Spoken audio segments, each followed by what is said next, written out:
Here are 10 interesting facts about the Hundred Years' War. 1. The Hundred Years' War was a series of conflicts fought between England and France from 1337 to 1453. The war was not continuous, but rather a series of battles and campaigns with periods of peace in between. 2. The cause of the war was a dispute over the succession to the French throne. England's King Edward III claimed the French crown through his mother, Isabella, who was the daughter of the previous king, Philip IV of France.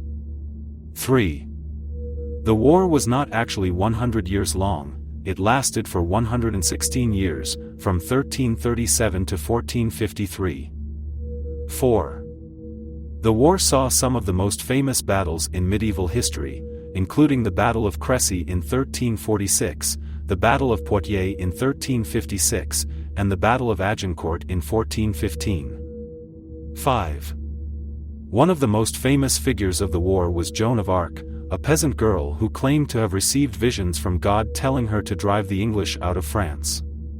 She led several successful military campaigns before being captured and burned at the stake as a heretic in 1431. 6. The war had a significant impact on both England and France. In England, it led to the development of a strong sense of national identity and a rise in English nationalism. In France, it helped to solidify the power of the monarchy and lay the foundation for the centralized French state.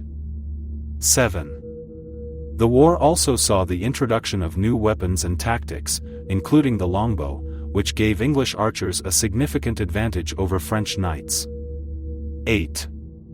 The war was not fought continuously, there were periods of peace interspersed throughout the conflict, including the Treaty of Bretigny in 1360 and the Treaty of Troyes in 1420.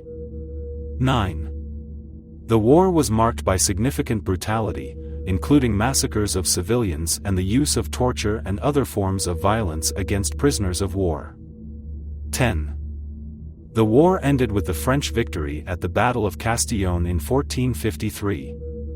The English were driven out of France, and the conflict marked the end of the medieval era and the beginning of the Renaissance in Europe.